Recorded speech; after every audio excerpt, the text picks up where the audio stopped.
शनि अमावस्या की हार्दिक शुभकामनाएं और भगवान शनिदेव की कृपा आप पर सदा सर्वदा बनी रहे।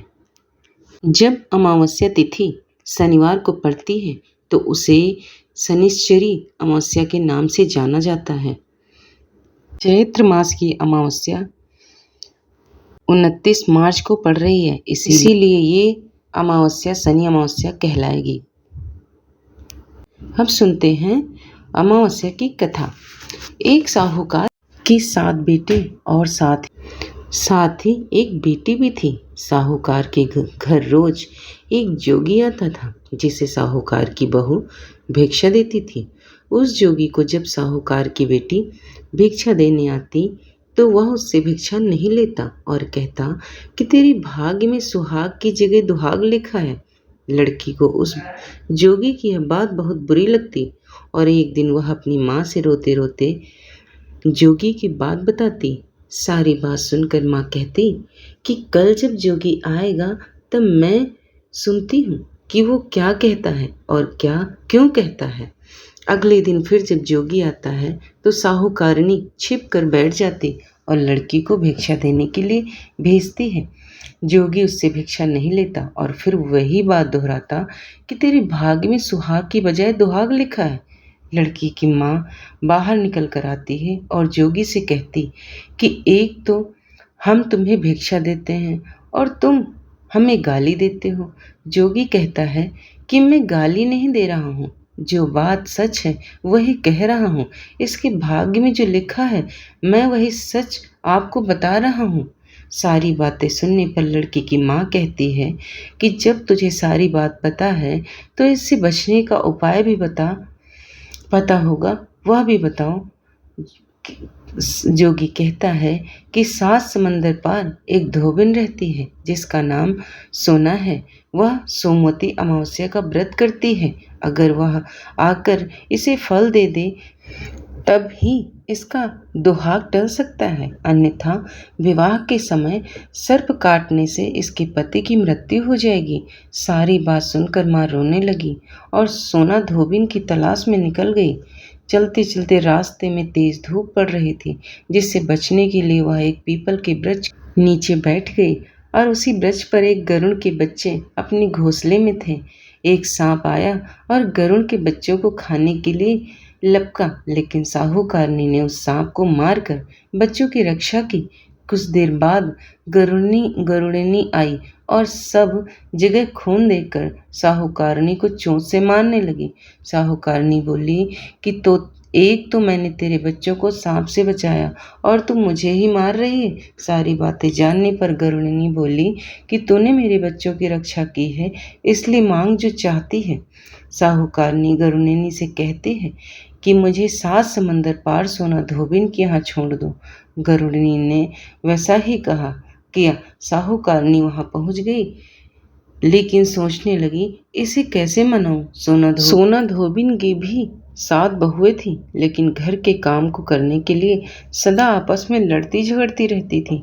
रात को जब सब सो जाते तो साहूकारनी आती और चुपके से सारा काम कर उजाला होने से पहले चली जाती थी। सारी बहुएं भी आपस में यही सोचती कि कौन सी बहू है जो सारा काम कर देती है, लेकिन एक दूसरे से पूछने की हिम्मत किसी की भी न होती। काम करने की बात सोना धोबिन ने भी देखी कि आजकल बहुएं लड़ती भी नहीं है और काम भी सारा हो जाता। सोना धोबिन ने सारी बहुओं को बुलाया और पूछा कि आजकल तुम लड़ती भी नहीं हो और घर का सारा काम कौन करता है। बहुएं सास से झूठ कहती हैं कि लड़ाई करने से क्या फायदा, इसलिए हम मिलकर काम कर लेती हैं। सोना धोबिन को अपनी बहुओं की बात पर विश्वास नहीं होता और वह रात में जागकर वह स्वयं सच देखना चाहती कि कौन काम करता है। रात होने पर सोना धोबिन छिपकर बैठ जाती है कि देखूं कौन सी बहू काम करती है, और रात हुई तो वो देखती है कि एक औरत चुपके से घर में घुस रही है और वह देखती है कि उसने घर का सारा काम कर दिया और जाने की तैयारी में है। जैसे ही साहूकारनी जाने लगती है तो सोना धोबिन उसे रोकती है और पूछती है कि तुम कौन हो और क्या चाहती हो। साहूकारनी कहती है कि पहले तुम वचन भरो तब बताऊंगी, वह वचन भरती है। तब साहूकारनी कहती है कि मेरी बेटी के भाग्य में दुहाग लिखा है, लेकिन तुम अमावस्या करती हो तो मेरे साथ चलकर उसे सुहाग दे दो। सोना धोबिन वचन से बंधी थी तो वह साहूकारनी के साथ चलने को तैयार हो जाती है। जाते हुए सोना धोबिन अपने बेटे व बहुओं से कहती है कि मैं इस औरत के साथ इसकी बेटी को सुहाग देने जा रही हूँ, लेकिन अगर मेरे पीछे से तुम्हारे पिताजी मर जाएं तो उन्हें तेल के कूपे में डालकर रख देना। धोबिन साहूकारनी के घर पहुंच जाती है। साहूकारनी अपनी बेटी का विवाह करती है तो फेरों के समय सोना धोबिन कच्चा करवा, दूध तथा ताल लेकर बैठ जाती है। कुछ समय बाद सांप आया और दूल्हे को डसने लगा। सोना धोबिन ने करवा आगे कर तार से सांप को बांध दिया और सांप मर गया। अब सोना धोबिन ने लड़की को सुहाग दिया और कहा कि जितनी अमावस्याएं मैंने की हैं उन सभी का फल साहूकारनी की इस लड़की को मिलेगा। अब आगे जो अमावस्या में करूंगी उनका फल मेरे पति व बेटों को मिलेगा। अब सभी लोग अमावस्या की जय जयकार करने लगे। सोना धोबिन अपने घर वापस जाने को तैयार हुई तो साहूकारनी ने कहा कि तुमने मेरे जमाई का जीवन दान दिया है, इसलिए तुम जो चाहो मांग लो। सोना धोबिन बोली कि मुझे कुछ नहीं चाहिए और वह चली गई। रास्ते में चलते हुए फिर से अमावस्या आ गई। उसने पीपल के पेड़ के नीचे बैठकर कहानी कही, व्रत रखा और पीपल के पेड़ की 108 बार परिक्रमा की। पीपल के पेड़ की पूजा के बाद वह घर जाती है तो देखती है कि उसका पति मरा पड़ा है। अब रास्ते में जो अमावस्या उसने की थी उसका फल अपने पति को दे दिया, जिसके प्रभाव से वह पुनः जीवित हो गया। सब कहने लगे कि तूने ऐसा क्या किया जो तेरा पति जिंदा हो गया। वह कहती है कि मैंने तो ऐसा कुछ नहीं किया, बस रास्ते में अमावस्या आ गई थी जिसका मैंने व्रत किया, कहानी कही और पीपल के वृक्ष की 108 बार परिक्रमा की। अब सारी नगरी में ढिढोरा पिटवा दिया गया कि हर कोई अमावस्या करेगा, पूजा करेगा, व्रत रखेगा, कहानी कहेगा और पीपल के वृक्ष की 108 बार परिक्रमा करेगा। तो हे अमावस्या, आपने जैसे साहूकार की बेटी का सुहाग दिया वैसे ही सबका देना। और अब सुनते हैं एक अन्य कथा। सूर्यदेव की 2 पत्नी थी, संज्ञा और छाया। संज्ञा भगवान विश्वकर्मा की पुत्री थी। जब संज्ञा का विवाह सूर्यदेव से हुआ तो वह सूर्य के तेज को सह नहीं पा रही थी। इससे परेशान होकर एक दिन देवी संज्ञा ने अपने प्रतिरूप छाया को उत्पन्न किया और उसे अपनी जगह रहने के लिए कह दिया। छाया सूर्यदेव की पत्नी बनकर रहने लगी।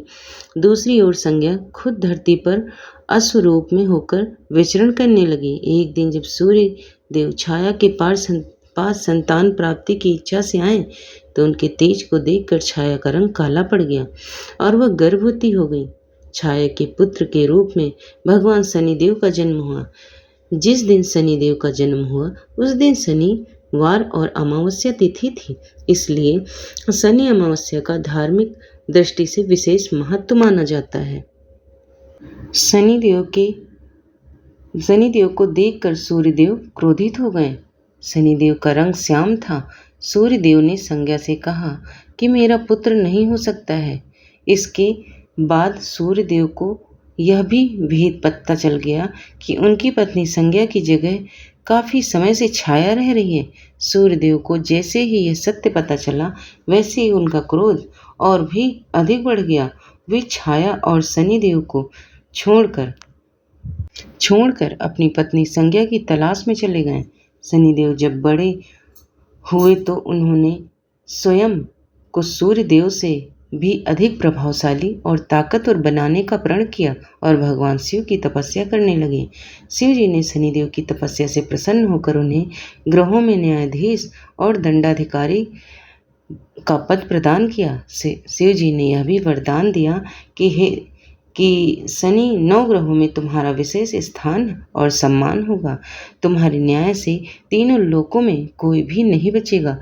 तुम सभी जीवों के कर्मों को देखते हुए न्याय करोगे। शिव जी से वरदान पाकर शनिदेव 9 ग्रहों में विराजमान हो गए। शनि अमावस्या के दिन शनि की कथा का पाठ करना बड़ा सो फलदायी होता है, जो कर्मों में उच्च पद दिलाने की प्रेरणा देता है। और अब सुनते हैं शनिदेव की कथा। एक समय सूर्य, चंद्रमा, मंगल, बुध, बृहस्पति, शुक्र, शनि, राहु और केतु इन ग्रहों में आपस में झगड़ा हो गया कि हम सब में सबसे बड़ा कौन है। सब अपने आप को बड़ा कहते थे। जब आपस में कोई निश्चय नहीं हो सका तो सबके सब आपस में झगड़ते हुए इंद्रदेव के पास गए और कहने लगे कि आप सब देवताओं के राजा हो, इसलिए आप हमारा न्याय करके बतलाओ कि हम 9 ग्रहों में सबसे बड़ा कौन है। राजा इंद्र इनका यह प्रश्न सुनकर अपने मुख से कुछ नहीं कह सका, परंतु एक उपाय निकाला।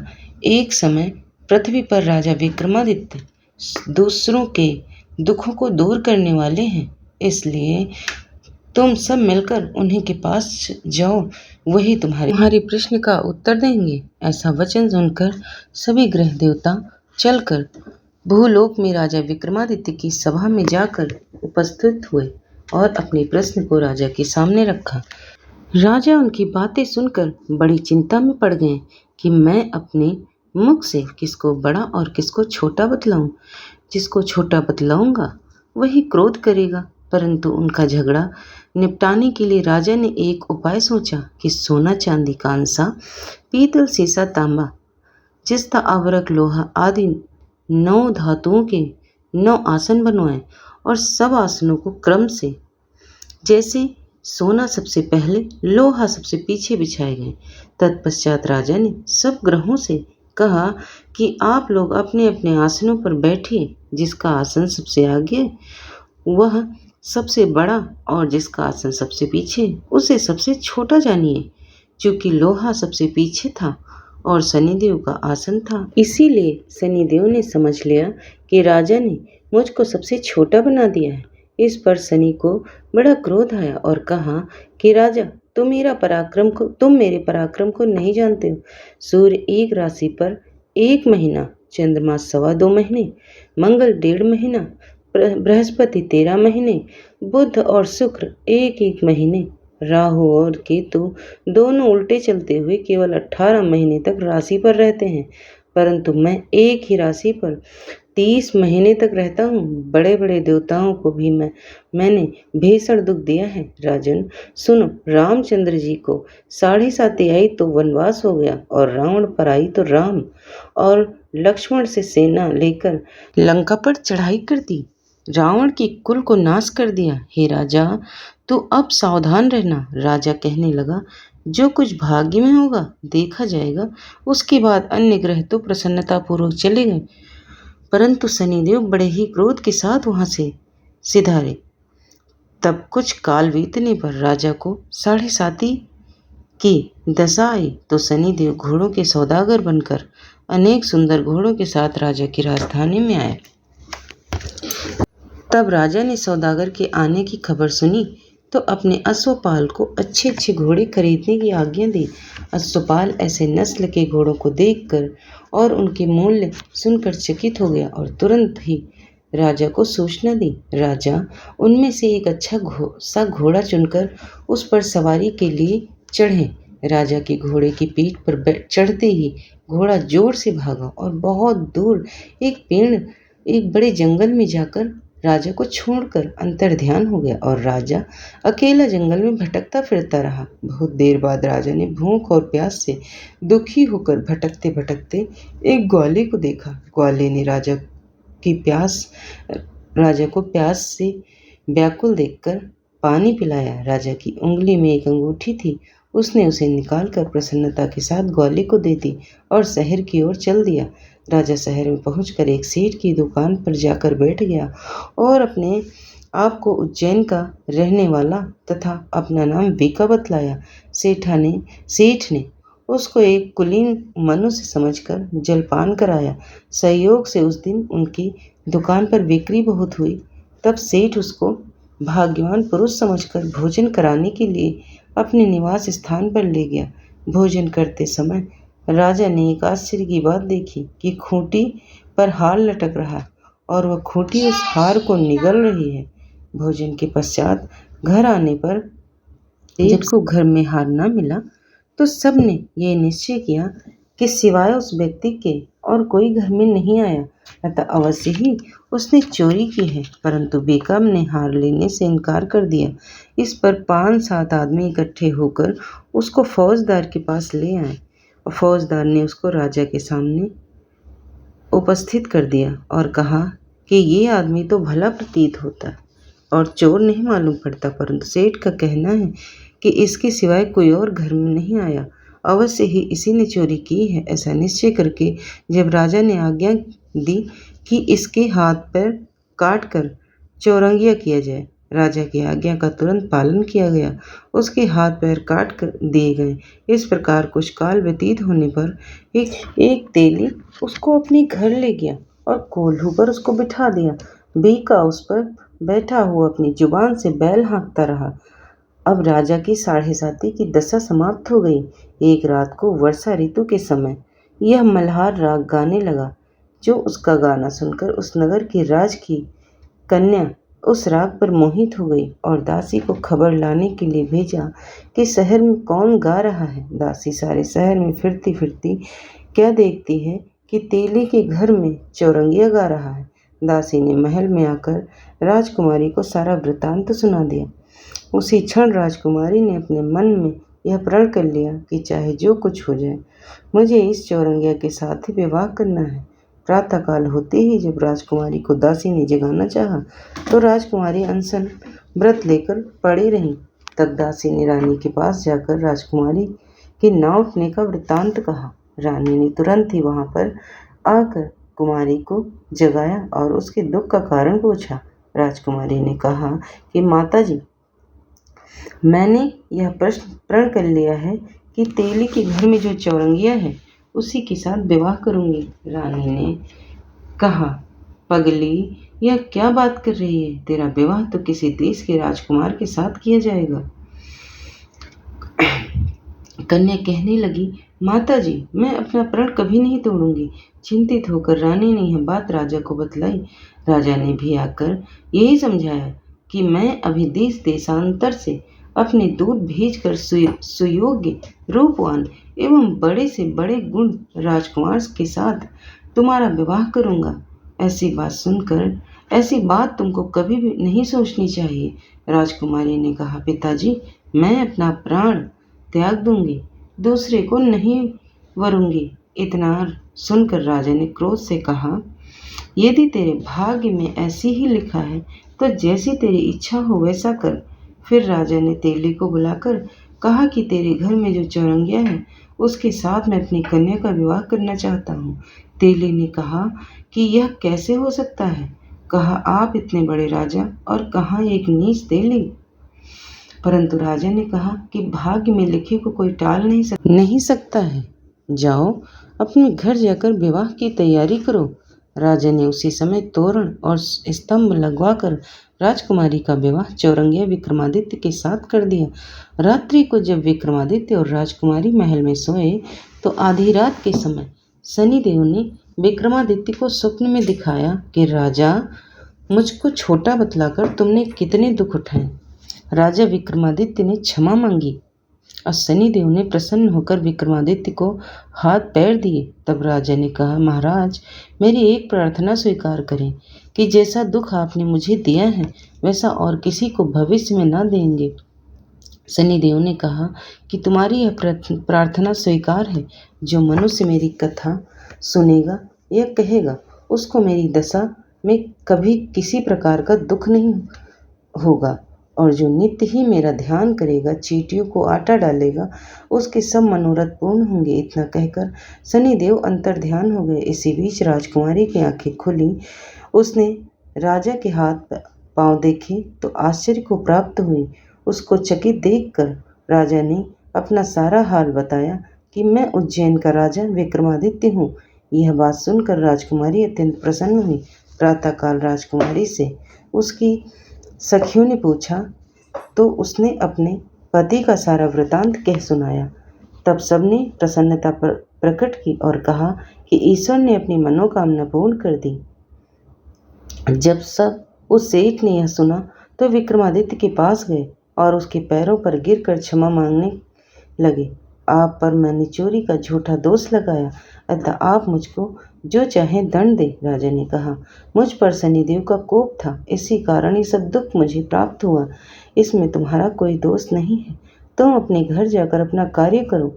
सेठ बोला, मेरी आत्मा को तभी शांति मिलेगी तब आप मेरे घर चलकर प्रीतिपूर्वक भोजन करेंगे। राजा ने कहा, जैसी आपकी मर्जी हो वैसा ही होगा। तब सेठ ने अपने घर जाकर उनके अनेक प्रकार के सुंदर भोजन बनवाया और राजा विक्रमादित्य को प्रीति भोज दिया। जिस समय राजा भोजन कर रहे थे, एक अत्यंत आश्चर्य की बात सबको दिखाई दी। जो फूटी हार को पहले निगल रही थी, अब वह हार उगल रही है। जब भोजन समाप्त हो गया तो सेठ ने हाथ जोड़कर बहुत सी मोहरे राजा को भेंट दी और कहा कि मेरी श्री कंवरी नाम की एक कन्या है, उसका पाणी ग्रहण आप करें। इसके बाद सेठ ने अपनी कन्या का विवाह राजा के साथ कर दिया और बहुत सा धन दान दहेज आदि दिया। इस प्रकार कुछ दिनों तक वहाँ निवास करने के पश्चात विक्रमादित्य ने उस नगर के राजा से कहा, अब मेरी उज्जैन जाने की इच्छा है। फिर कुछ दिन के बाद विदा लेकर राजकुमारी मनभावनी, सेठ की कन्या श्री कंवरी तथा दोनों जगह के दहेज में प्राप्त अनेक दास दासी, रथ और पालकियों सहित विक्रमादित्य उज्जैन की तरफ चले। जब शहर के निकट पहुँचे, नगरवासियों ने राजा विक्रमादित्य के आगमन का समाचार सुना तो समस्त उज्जैन की प्रजा अगवानी के लिए आई। राजा प्रसन्नतापूर्वक अपने महल में पधारे। सारे नगर में बड़ा भारी महोत्सव मनाया गया और रात्रि को दीपमाला की गई। दूसरे दिन राजा ने सारे राज्य में यह सूचना कराई कि शनिदेव सब ग्रहों में सर्वोपरि हैं। मैंने इनको छोटा बतलाया था, इसी में मुझको यह दुख प्राप्त हुआ था। तब तो सारे नगर में नित्य शनिदेव की यह कथा को पढ़ता अथवा सुनता है। शनिदेव की कृपा से उनके समस्त दुख दूर हो जाते हैं, इसलिए शनिदेव की कथा का पाठ शनिवार के दिन अवश्य करना चाहिए। जय शनिदेव महाराज। और आप सुनते हैं शनि चालीसा। जय गणेश गिरिजा सुमन, मंगल करण कृपाल, दीनन के दुख दूर करे, कीजय नाथ निहाल। जय जय श्री शनिदेव प्रभु, सुनो विनय महाराज, करो कृपा हे रवि तनय, राखो जिनकी लाज। जेति जेति शनिदेव दयाला, करत सदा भक्तन प्रतिपाला। चारि भुजा तन श्याम विराज, माथे रतन मुकुट छवि साजे। परम विशाल मनोहर भाला, टेढ़ी दृष्टि भकुट विकराला। कुंडल श्रवण क्षमा चम चम, कहिए माल मुक्तन मणिदम।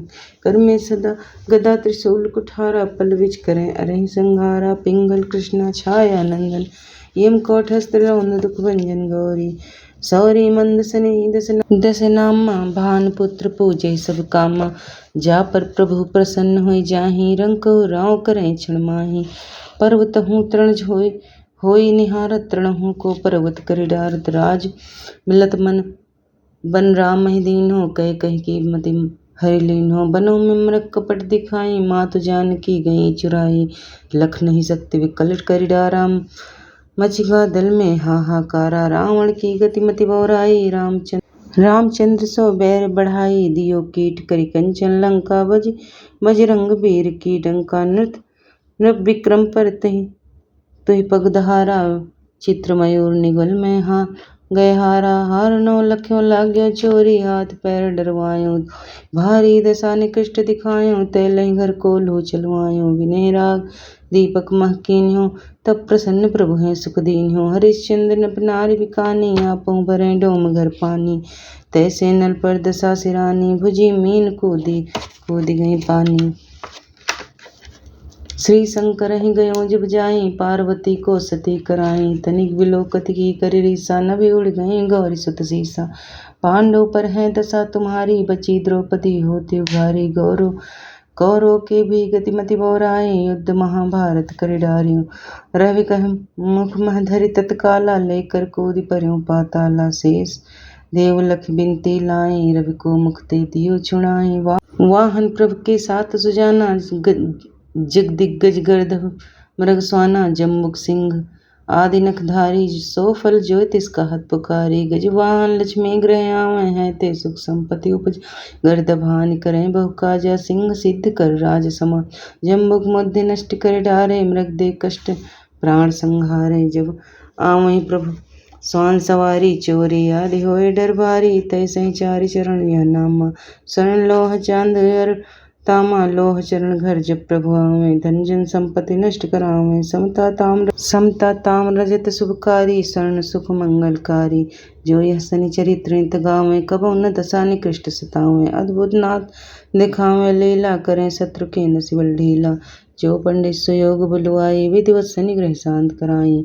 पीपल जल सन दिवस चढ़ावत दीप दान दे बहु सुख पावत। कहत राम सुंदर प्रभुदासा शनि सुमिरत सुख होत प्रकाशा। प्रतिमा श्री शनि देव की लोह धातु बनवाएं।